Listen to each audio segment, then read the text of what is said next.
Hey guys, welcome back to another video, and today we're going to be solving the LeetCode question rotate list. Alright, so in this question we're given a linked list and we want to rotate the list to the right by k places where k is a non-negative number. So what does that exactly mean? Let me just show you by doing an example. Okay, so over here we have this linked list. So 1 goes to 2, 2 goes to 3, 3 to 4, 4 to 5, and 5 goes to none. So this over here is our linked list. And what we want to do is over here, I'm going to rotate it for a total of 1 time. So let's just rotate this 1 time, and how is this going to look like? So what's going to happen is that this 1 is going to move to the right by 1. In other words, the 1 is going to go to the position of the 2. So I'm just going to leave this empty for now. We'll come back to it later. So 1 goes to the position of 2. So this becomes 1. Similarly, 2 goes to the position of 3. Everything gets moved to the right by 1.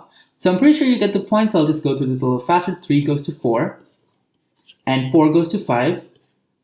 And after that, 4 actually points to none. Now the question is, what happens to the 5 over here? So in order to kind of solve this, we can kind of think of this as a cycle. After 5 gets to the ending, when you move it to the right, it's going to go all the way back to the beginning. Everything to the right by 1 time, we get 5, 1, 2, 3, 4. But now let's say we have a k value of 2. And this k value just tells us how many times we're rotating the single linked list. So in this case, we're going to rotate it for a total of 2 times. So we already rotated 1 time, and all we got to do to rotate it twice is we're just going to rotate it for the second time. And let's just do that again. So the 5, so this over here becomes 5, and this becomes empty, and then 5, then 1 goes over here, then the 2 goes over here, and the 3 goes over here, and that points to none. And obviously, since 4 is the last element, it goes all the way back to the beginning. So this over here is going to be our answer for this linked list rotated for a total of 2 times. 4, 5, 1, 2, 3, none. And if you want to go back over here and check, it's the same thing. 4, 5, 1, 2, 3, and null. But how exactly do we solve this question? Now, there's several different ways that we can solve this, but I just want to go through it step by step, and I'll be showing you 2 different solutions to solve this question. Now, the simple naive approach to solve this question would kind of be to simulate the different rotations. What I mean by that is over here, let's say our k value is equal to 10. What we're going to do is we're going to simulate rotation for a total of 10 times. So that's the same of rotating it once, then twice, and then so on and so forth until we rotate it for a total of 10 times. And then we're going to end up outputting that. And before I actually show you how that looks like, I want to make one more quick observation. So this over here has a length of 1, 2, 3, 4, 5. Let's just say, so it has a length of 5. So now let's just say I keep rotating this. But one observation that we want to make is what happens when I do k is equal to 5. I know it's a little bit messy, but hopefully you get it. So let's say k is equal to 5. What's going to happen? So this is how it looks like when it's 4. But what I'm going to do is I'm just going to focus on one number. So this is after doing k equals 2 times, okay? So if it was k equals 3 times, the 4 would come over here. If it was k equals 4 times, the 4 would come here. And so k equals 5 times, the 4 would come up here. And if you notice, the 4 would end up here, which is the same position as it originally was. And the point I'm trying to make is that if you rotate it for the same number of times as what the length is, then in that case, you're going to end up with the original area that you have. If you have a linked list with a length of 3 and you rotate it 3 times, you're going to end up with the exact same linked list that you started out with. Hopefully that makes sense. So now let's go on to our simulation solution. All right, so I'm just going to go through this a little bit faster because I want to focus more on the second solution. So over here, what we're going to do is the first thing we're going to check whether we actually have a linked list with some sort of value. If our linked list is empty, then in that case, we're just going to end up returning an empty linked list.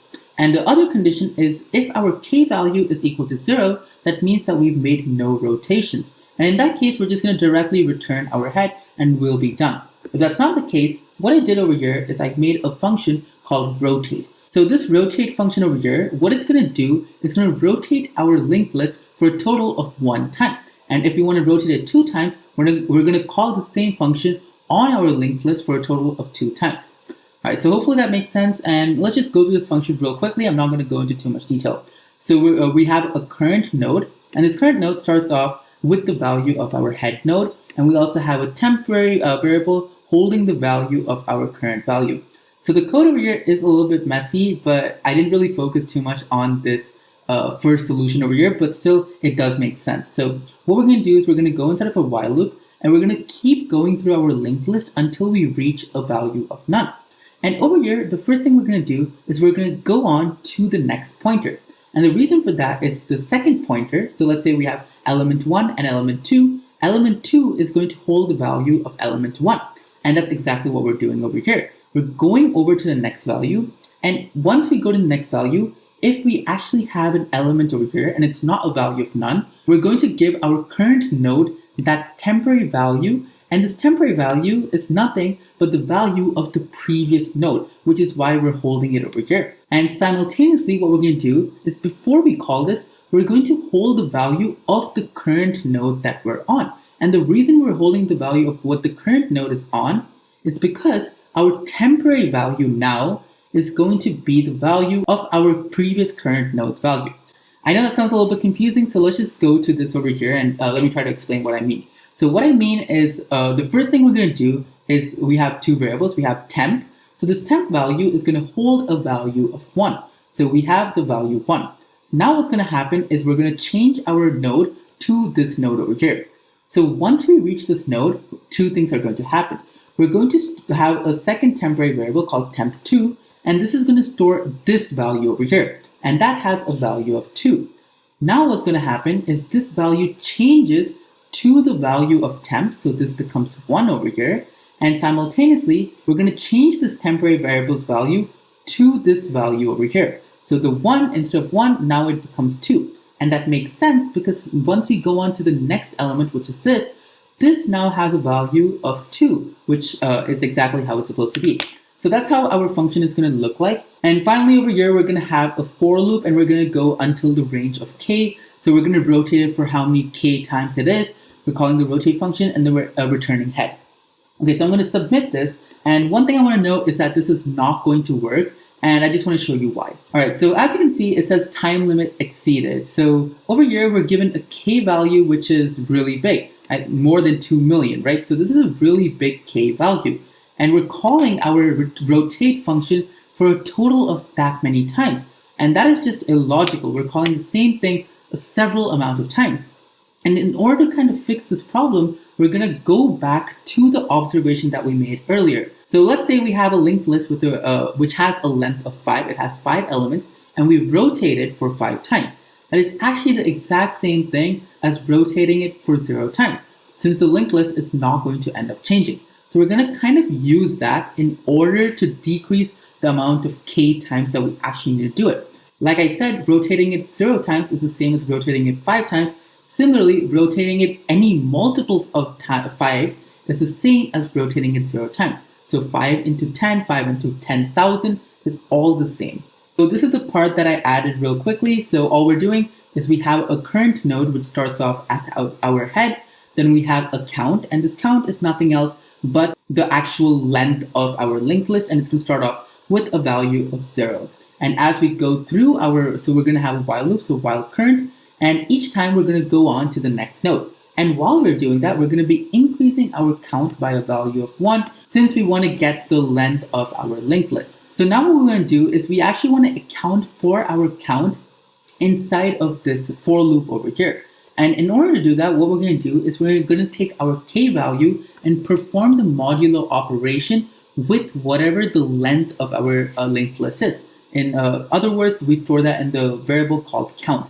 Why does this make sense? So if our linked list has a length of 5 and the k value is 5, then in that case, we end up getting 0. So that just tells us we don't need to actually do anything.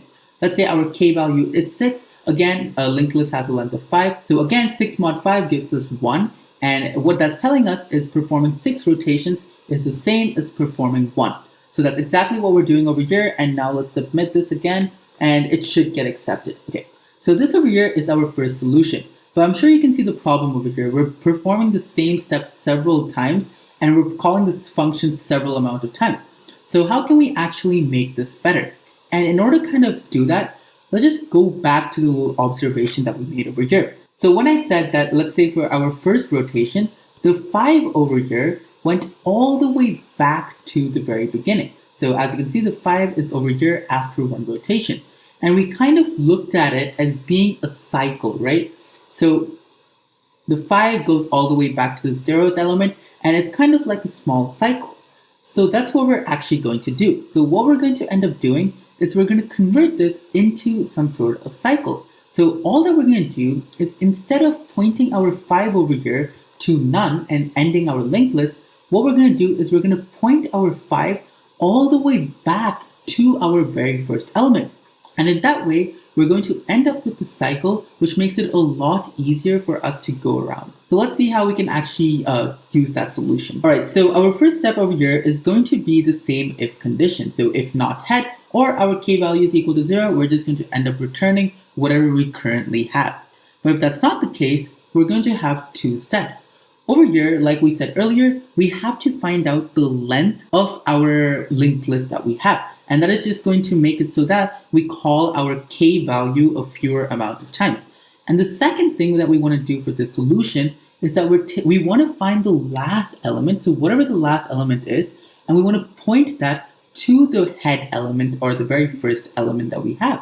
So we're doing two things. We're finding the last element, and let's just call that last. And this over here is going to start off with the head, right? So it's going to start off at our head. We also need to find our length, and I'll just call this count. But over here, instead of starting from 0, we're going to start off at 1. And the reason for that should be apparent over here. So over here, we're going to go into a while loop, and we're going to do while last dot next. And what that's telling us is we're going to keep going until the next element is also not equal to none. And the reason we're doing this is because by doing this, we can actually come up with the very last element, making it a lot easier for us.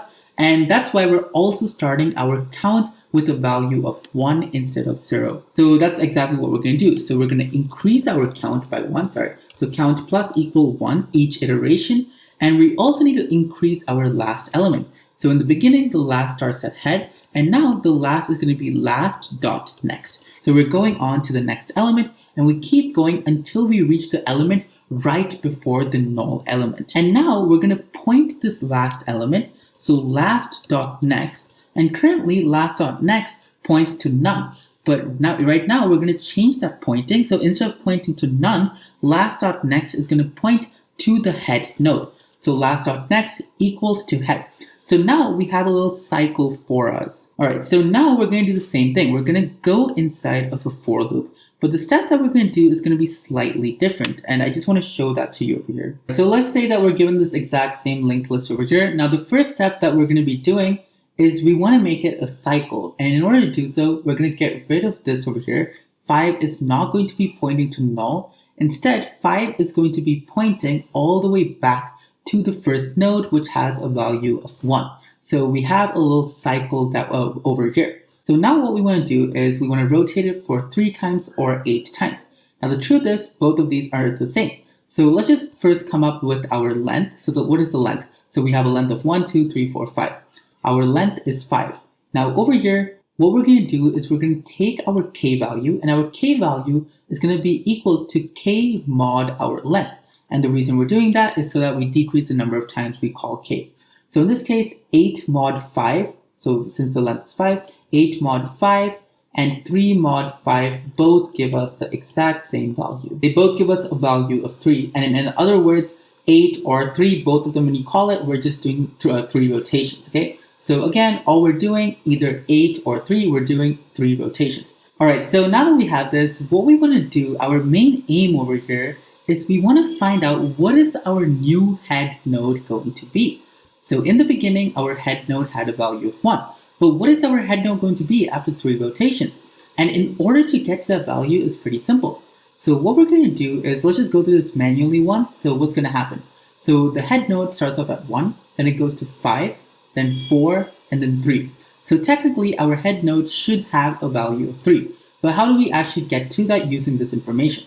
So that over there is actually the same as going to the node which is at length minus the number of k rotations we have. So that is 5 minus 3 giving us a value of 2. So what's going to happen is we're going to start off over here. So our current node is 1. Then we're going to move to the right by 1. And then we move to the right once again. and we get to the value 3. So 3 is our head node, and we actually reached over there. But now what the problem is, this over here is a cycle. We're not going to return a cycle. We know that 3 is a head node, but how do we actually represent that? So in order to do so, what we're going to do is we're going to move back by 1.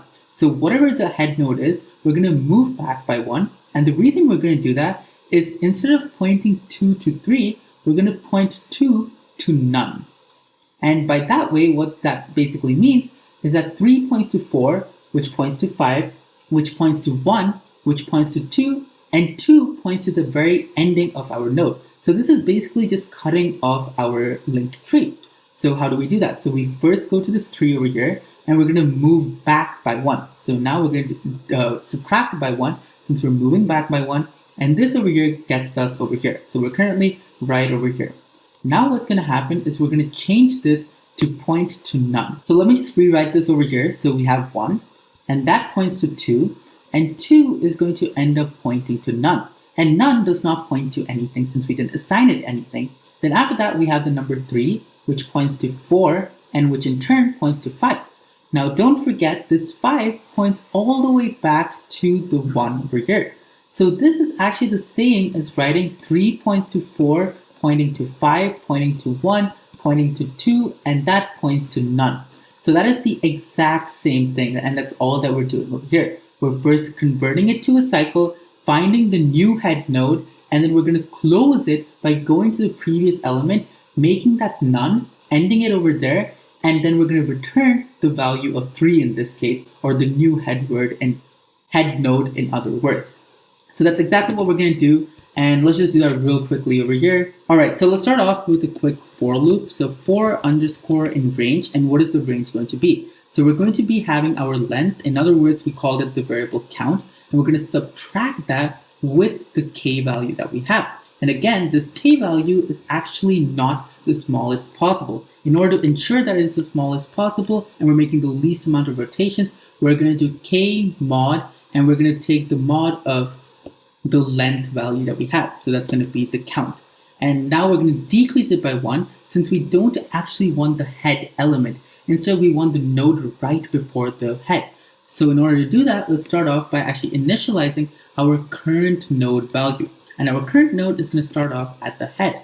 And each time we go through this for loop, we're going to change that and move to the next node. So current is going to equal to current.next. And that's it. So after this, we want to make sure that we're ending up returning our head node. And remember, the current value over here stops to the value right before the head node. So our head node, or the actual result, is going to be the current value, but the one after it. So current.next. And the reason we're doing so is because now what we want to do is, so we're currently, this is over here is our result, and this 2 over here is now going to point to none because we want to cut off our linked tree. So let's just do that. So current.next, instead of pointing to whatever it used to, is now going to point to nothing, which resembles the ending of something. Okay, and now that we have this, all we need to do is return our result, which is nothing else but our new head node. So let's submit this, and as you can see, our submission did get accepted. So finally, thanks a lot for watching, guys. Do let me know if you have any questions, and don't forget to like and subscribe if the video helped you. Thank you.